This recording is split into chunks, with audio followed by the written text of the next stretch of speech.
Good morning. I'm going to give honor to the Most High. That's what we came here to do today. Yes. He's good. Been through, like I say a lot, I've been through a lot of good and a lot of bad. And Yes. what's important, if you're the type of person that focuses on the bad, then you'll probably say you had a bad week.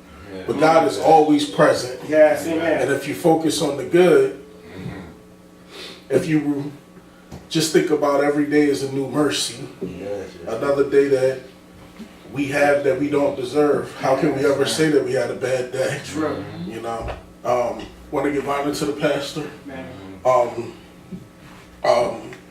give honor to the reverend, to everybody out there. Yes. Individually, I enjoyed your word, Mother, and I enjoyed seeing the brother. I always enjoy seeing you, Brother Herbert, and the new faces that I haven't seen. You might not be new, but you're new to me, but I'm happy to see you. I'm going to keep it brief. I want to take a look at a book that we kind of afraid are to look at. I want to look at Revelations 21:7. And then we're going to read it to 8.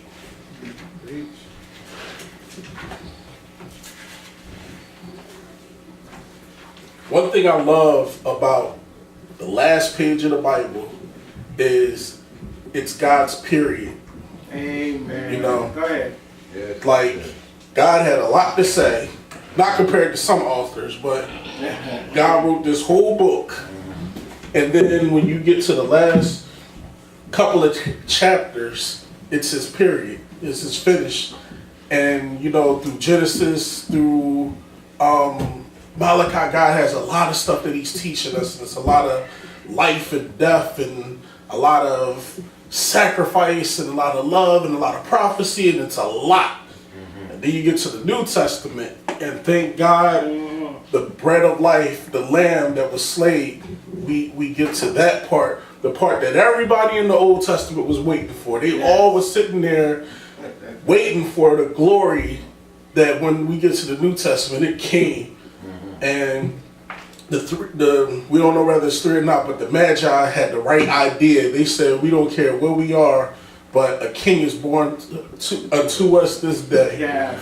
And then we get to see Christ work, and we get all the way through. And the beautiful thing is that we are in a unique place today. Yes. Because we have God's work completed and finished. Yes. We can see it. We are in a greater position than John the Baptist, a greater Yes. position than Daniel, than Moses. Like, we're not sitting here waiting for the promise. We have the promise. Yes. We're not sitting here waiting to see what God is going to do for us. He's done it. Yes. We're not waiting around trying to see whether we're going to be healed. We're healed. In fact, I want to say it individually. Brother Herbert, you are healed today.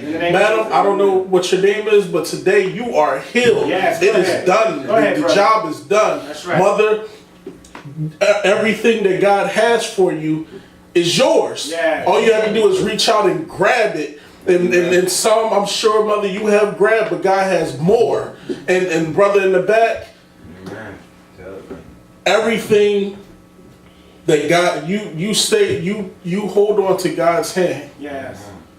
And even your mistakes, God will use to bring him glory. Yes. Brother, over here, you know, God is right here waiting for you to reach out for him. And he's here, and all you have to do, and he's there, and whether you saved or unsaved, every single day I have to reach out for him. I have to renew my spirit. He's right here. We don't have to wait. We don't have to, figure it out. We don't have to wonder. Yes. It's done. Yes. Amen. Yes. And then we have the book of Revelations. Go ahead. And in the book of Revelations, God tells you what is to come. He says, you know what? I'm not just going to promise you, and I'm not just going to fill you with imaginations of belief. I'm going to give you I'm going to give you the play-by-play. And we stay away from Revelations because there's a lot of imagery and a lot of, spooky stuff in there. But truthfully, for the saved, it should be a book of rejoicing. But when you get to the end, then you get to God saying basically, and after all this that I said, here goes some good stuff. Yeah. And so at Revelations 21, chapter 21, verse 7 and 8, it says, he that overcometh shall inherit all things. Yes. Now we see in the Beatitudes, we see this person will inherit the earth and this person will, but this right here, the final word that God says is, you know what? He that overcometh shall inherit all things. That's right. And I will be his God, and he shall be my son. Yes. Yes. But the fearful, why do you start with that? Go ahead, brother. But the fearful, Yes. the unbelieving, Go ahead now. That's right. and the abominable, That's right. and the murderers. We look on TV and we hear about a whole bunch of murders. Yes. And I tell you, God is just. Vengeance is his, saith the Lord. Why? Because at the end of the book, he tells you he didn't forget about him. He Yes. says, the abominable, and the murderers, Yes. and the whoremongers, Go ahead. and the sorcerers, Yes. and the idolaters, Yes. and all the liars.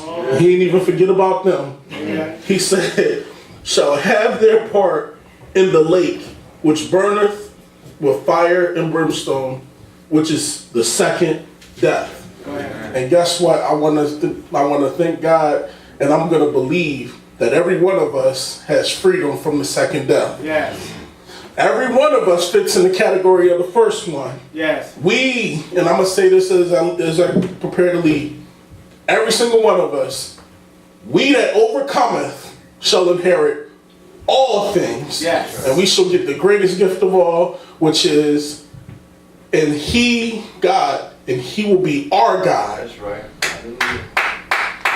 He will be our personal, Yes, that's it. accessible, loving God. And he will be ours. And we will be his people. That's right. So as we go through our day and we read things and you watch yourself in your story and you're in a situation where things aren't going right, remember, that's not the end of the story. The end of the story is you are going to overcome, Yes, that's it. Yes. and God is your God. And if he's with you, who can stand against you? God bless you. Love you. Amen.